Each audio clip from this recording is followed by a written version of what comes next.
Karibuni katika darasa la mwaka 1 hadi 3. Kama mnavyoliona darasa letu, hii ni mfano, lakini kwa uhalisia darasa letu likiwa kama hivi, tutakuwa na viti vimezunguka mwisho kule, mahali ambapo wazazi wanakaa, na mbele ya mzazi kunakuwa na kiti cha mtoto mahali ambapo mtoto anakaa. Sehemu ya katikati tunaiacha sehemu ya uwanja, mahali ambapo masomo yatatufanyika kwa vitendo.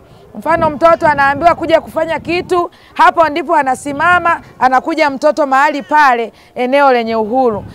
Naamini kwamba katika umri wa mwaka 1 hadi 3 kuna watoto wanaoweza kuongea vizuri na wasioweza kuongea vizuri. Wasioweza kuongea vizuri wanawakilishwa na wazazi wao.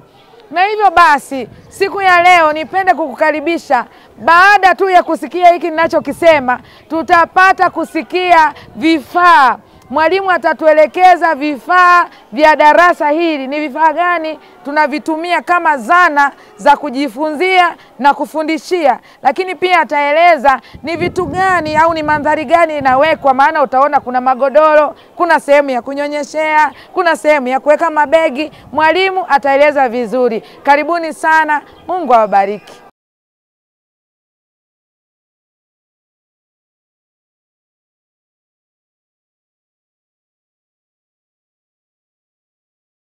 Sasa nitamkaribisha mkufunzi, atakwenda kuelezea makusudi na madhumuni ya darasa hili ambayo yanafanyika kule kanisani. Na baada ya mkufunzi kuelezea, tutakwenda kumsikia mwalimu mmoja mmoja akituelezea somo moja moja na kueleza namna ambavyo somo linapaswa kufanyika kwa vitendo, lakini kwa maneno. Karibuni sana. Mungu awabariki. Upendo wa Yesu mkubwa mkubwa, upendo wa Yesu mkubwa mkubwa, upendo wa Yesu mkubwa mkubwa, upendo mkubwa na wa watu mdogo mdogo mdogo, na wa watu mdogo mdogo mdogo, na wa watu mdogo mdogo mdogo, na mwisho utaweka kabisa. Asante. Mimi ninaitwa Eliada Tiengo, ni mwalimu katika darasa la umri huu wa miaka 1 mpaka 3. Hili darasa lina watoto wa umri huo kwa sababu wametegewa umri huo kwa sababu wana vitu ambavyo wana uwezo navyo kujifunza katika umri huo. Tofauti na wale wadogo wa miezi 12, tofauti na wale wakubwa wa miaka 4 na kuendelea. Kwa hiyo hapa tulipo sisi tunajifunza kwa vitendo zaidi na nyimbo. Tunatoa mada kidogo, halafu tunaimba nyimbo kusisitiza zile yani ile misingi ya somo na kiini cha maadili ambayo wanataka kupatiwa katika umri wao. Na wazazi wanakuwepo hapa kukaa na hao watoto. Namuona kama huyu mtoto niliyembeba hapa. Huyu mtoto anaelewa mambo mengi, lakini mengi hawezi kufanya mwenyewe. Na hapa pameandaliwa kwa usafi na mapambo mbalimbali, ili watoto wanapoangalia wakionyeshwa wanaona, wanaelewa. Halafu wakati wa kuimba na kufanya vitendo, wazazi wanawasaidia. Kama vile ulivyoniona tukiimba, tukisema upendo mkubwa, na mshika mtoto mikono anaenda hivi, na akiwaona wazazi wakifanya, naye anajua kumbe ni kitu kinafanyika. Tukisema mdogo mdogo, na yeye anashiriki. Kwa hiyo hili darasa linafanya mafundisho mbalimbali. Mafundisho ya imani, tunafundisha kama hapa tumekuwa na mafunzo ya bustanini, Mungu pamoja nasi katika bustani, na unamuona huyo anavyosema hivi ndivyo tunavyowafundisha. Wanajifunza maadili, kwa mfano ya usafi, jinsi gani wale chakula, jinsi gani wakae kwa usafi bila kuwachafua wazazi, jinsi gani wenyewe wasivyo kubaliwa kukaa na uchafu. Kwa hiyo tunafundisha hata kushika vitambaa, kujifuta, hata kufuta midomo yao. Kwa hiyo Kwa namna hiyo unakuta kwamba wanajifunza mambo mengi, na hapa tunawapa msingi ili wanapotoka hapa wamejenga kitu katika akili yao, wakienda mwaka wa 4 wanakuwa na muendelezo wa yale masomo. Anapokuwa mambo ambayo hapaswi mzazi kuyafanya ni kumkaripia mtoto na kutegemea kwamba ana uwezo wa kufanya vitu ambavyo umri wake haujamruhusu kufanya. Lakini pia katika hilo ni kumsaidia ni kutokusema mambo ambayo ni mabaya. Kwa mfano kumtukana. Naweza kusikia mzazi anasema, "Lione lijinga hili, wewe unafanya nini?" Huyu mtoto anaweza kawa anatukana matusi kama hayo. Lakini hata haelewi maskini wa watu kwa nini wanamtukana hivi, lakini atalinasa lile tusi. Na siku moja atakwambia wewe hilo tusi hilo. Ama jambo baya ambalo umelitamka mbele yake, ama umeonyesha tendo fulani ambalo ni baya, na yeye atalirudia. Kwa hiyo tunapaswa wazazi kuwa makini sana. Sisi ni walimu katika hatua hiyo. Halafu utakuta kwamba badala ya kufanya hiyo, tunashauri wazazi wafanye yale matendo mema. Na maneno wanayoongea yawe ni yale ambayo ni yenye maadili mema. Kwa nini huwa mnaketi chini mara nyingi katika programu zetu? Katika programu zetu tunaketi chini kwa sababu hawa watoto ni wadogo na mazingira yao ni ya kuketi chini. Tunapoketi nao chini, wanaona sisi ni wenzao na wanaona level, yani katika kufundisha masomo ya watoto wa umri huu inatakiwa uwe level yao. Ndipo wanapopokea mazungumzo yako vizuri ama mafundisho yako vizuri. Ukiwa umepanda juu watakuwa wanakuangalia hivi. Kwa hiyo tunaketi chini katika level yetu, hata kama tungekuwa tumeketi kwenye viti. Hawa wanaketishwa kwenye viti, sisi tuketi kwenye viti vidogo, tunakuwa level moja na. Asante. Mchango wa baba katika darasa hili ni kama vile mchango wa mama ulivyo. Baba na mama wote ni walezi wa yule mtoto. Baba anapokuja hapa anajifunza pamoja na mwalimu mambo yale ambayo mtoto anapaswa kufundishwa. Kwa hiyo baba anapotoka hapo analibeba hilo wazo, anaenda nalo na yule mtoto wake, analiendeleza. Na ikiwezekana anaendelea kulirudia. Hawa wanajifunza kwa kurudia maneno. Kwa hiyo baba anapoketi hapa kama vile mama anavyoketi, anarudia ile maneno kwa mtoto. Mtoto anazidi kupata kina cha lile somo ambalo amejifunza. Na kama ni tabia, akirudia ile tabia, kumwambia mtoto kula hivi, keti hivi, fanya hivi, vitu vyote hivi, ama sema hivi, anaelewa vizuri zaidi. Sasa shida ni kwamba wazazi wengi wa kiume hawaji hapa. Lakini kama kuna watoto labda 2, 3 katika familia, inabidi baba siku moja anakaa hapa, mama anaenda na mtoto mwingine kwenye darasa lingine. Kwa hiyo wazazi wote wenye watoto wa umri huu wa kujifunza kutoka 0 mpaka miaka 12 watakiwa waambatane na watoto wao madarasani.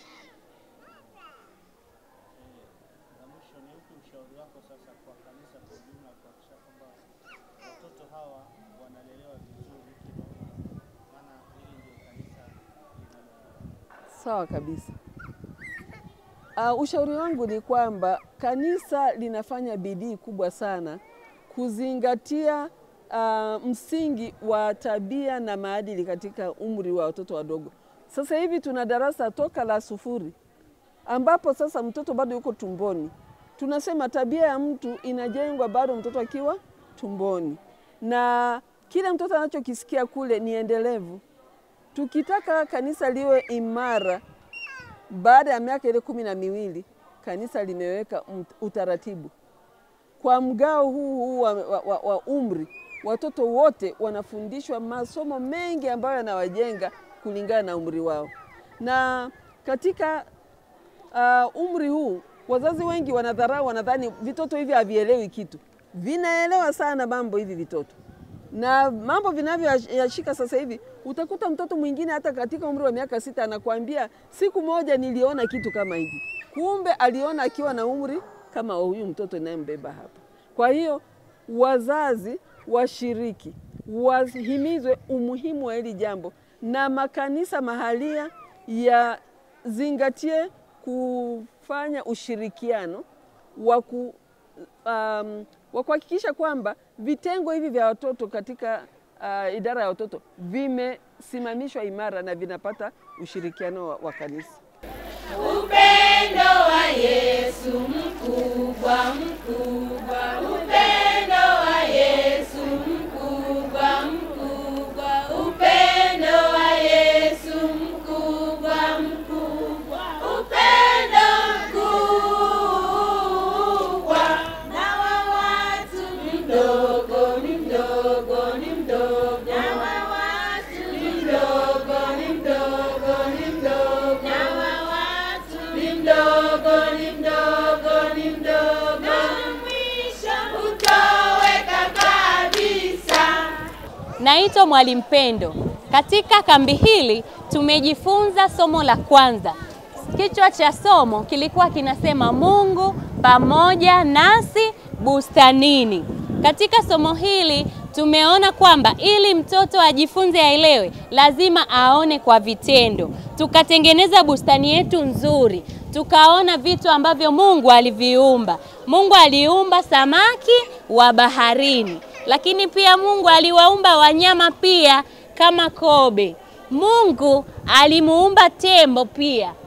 Lakini pia tuliona Mungu alimuumba Adam na Hawa. Na baada ya hapo tunaona miti ilikuwepo, miti ya matunda, lakini pia kulikuwa na maua mazuri yanayonukia. Katika somo hili pia tulijifunza tukaona aina za miti mbalimbali. Ili mwalimu aweze kufundisha na watoto waweze kuelewa vizuri, ni lazima aoneshe bustani. Na tuliwaambia kwamba kila mwalimu lazima aoneshe bustani akiwa nyumbani au akiwa kanisani. Asante. Weka hapo chini. Mungu alisema jenga hema, jenga hema. Mungu alisema jenga hema, jenga hema. Anataka kae nasi tufuatane siku zote. Mungu alisema jenga hema, jenga hema. Watoto, naitwa Mwalimu Ibrahim Magayane. Tunaenda kujifunza somo letu la pili. Somo letu la ngapi? Somo letu la pili linasema Mungu pamoja nasi anguko bustanini. Mungu pamoja nasi anguko bustanini. Jana tuliweza kuangalia somo la kwanza lilikuwa nasema Mungu pamoja nasi bustanini. Tuliona bustani. Na leo tunaangalia anguko bustanini. Tunaenda kuona somo linalomhusu Adam na nani? Na Hawa. Adam na Hawa, jinsi ambavyo waliweza kuanguka wapi? Bustanini, baada ya kuwa wameshindwa kutii maagizo ya nani? Ya Mungu. Na baada ya kuwa wameshindwa kutii maagizo ya Mungu, tunamuona Hawa aliweza kutembea bustanini peke yake. Aliweza kutembea bustanini peke yake. Na alipokuwa akitembea bustanini peke yake, bahati mbaya akakutana na adui ambaye anaitwa nani? Nyoka. Nyoka tunamjifunza kwamba ndo shetani. Ndipo aliweza kumdanganya katika bustani hii ambako kulikuwa na miti ya matunda ambayo Mungu alikuwa amewaamuru Adam na Hawa waweze kuitumia, lakini kulikuwa na mti mmoja ambao ulikuwa katikati. Tunamuona Mungu alikuwa amewazuia wasiweze kufanyaje? Kutumia matunda yake. Lakini baada ya muovu kumdanganya Hawa alijikuta akienda kuchuma lile tunda katika mti ambao alizuiliwa kwa ajili ya kufanyaje? Kula watoto wazuri. Tunaelewana? Na ndo maana tunaona sasa baada ya kuwa Hawa amelichuma lile tunda akampelekea Adam kama mume wake, wakaanguka wapi? Dhambini. Ndipo anguko likawa limetokea. Tuko pamoja watoto?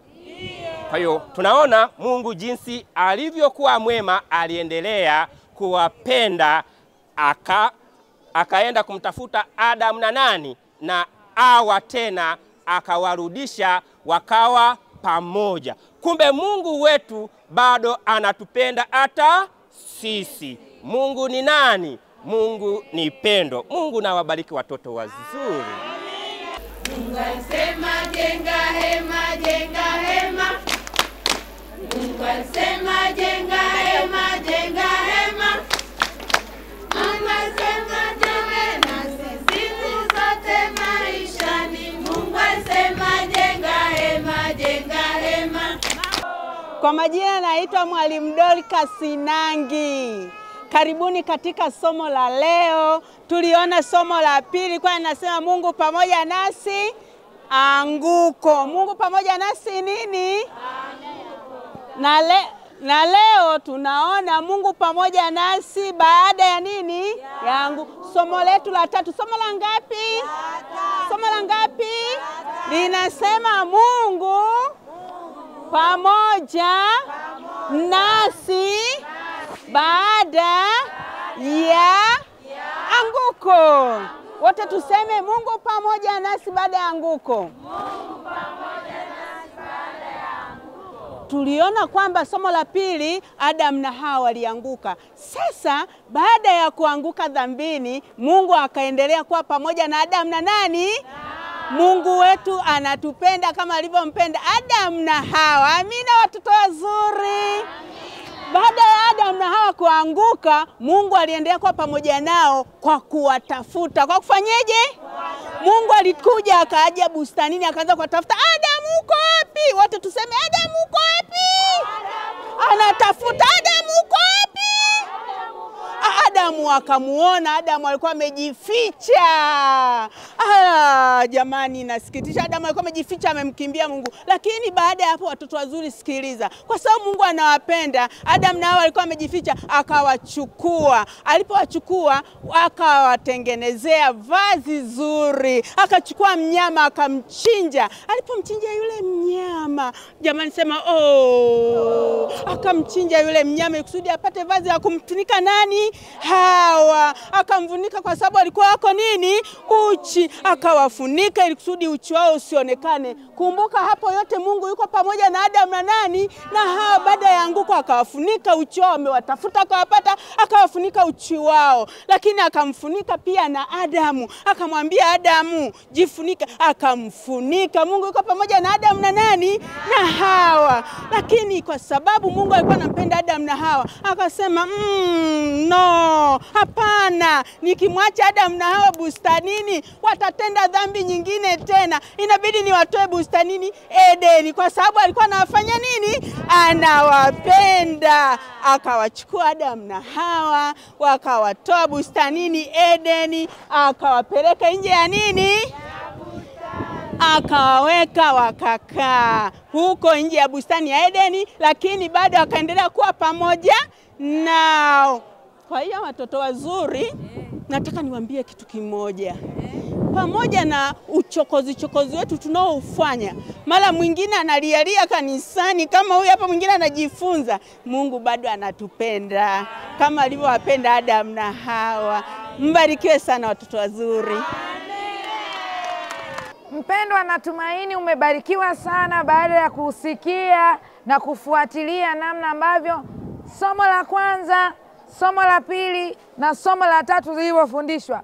Kwa maana hiyo, namna ambavyo tumeona somo la kwanza na la pili likifundishwa, ndivyo ambavyo litatumika katika somo la 4, somo la 5 na somo la 6. Na katika ufundishaji huu kuna vitu vya msingi ambavyo cha kwanza ni mandhari, kama unavyoiona mandhari ilivyo. Lakini kitu cha pili cha msingi ni vifaa vya kujifunzia na kufundishia. Tumeona bustani imetengenezwa, kuna zana za kufundishia, somo la kwanza, somo la pili, somo la tatu. Kama unavyoona hizi zana zinakuwa vitu harisi, vinakuwa picha, wakati mwingine inakuwa zinaitwa moving picture. Unaweza ukaona kama video. Na hapa unaona kama hivi somo la 5, zana za kufundishia tumeziona, somo la 6. Lakini kumbuka ni darasa la mwaka mmoja hadi miaka mitatu. Katika darasa letu kuna muda wa kupumzika, kulala na kunyonyesha. Umeona wamekaa hapa kina mama na watoto wao wanataka kulaza watoto. Baada ya kunyonyeshwa wanalaza, ndio maana tuna magodoro. Na pale umeona kabisa mandhari imeandikwa malazi, sehemu ya kulala. Na Mwisho kabisa, hakikisha kwamba darasa lako linakuwa na muonekano wa kuvutia, wa kumfanya mtoto afurahie. Kama unaona mtoto pale anafurahia ua, ukifanya hivi, kwa kufanya hivi, somo lako litakuwa vutivu na watoto wataelewa, maana mwaka 1 hadi 3 wanajifunza zaidi kwa picha kuliko kwa maneno. Mungu akubariki sana. Tukutane wakati mwingine, Mungu akipenda, ili kwamba tuendelee kujifunza na kubarikiwa katika madarasa yetu ya shule Sabato. Bwana awabariki sana.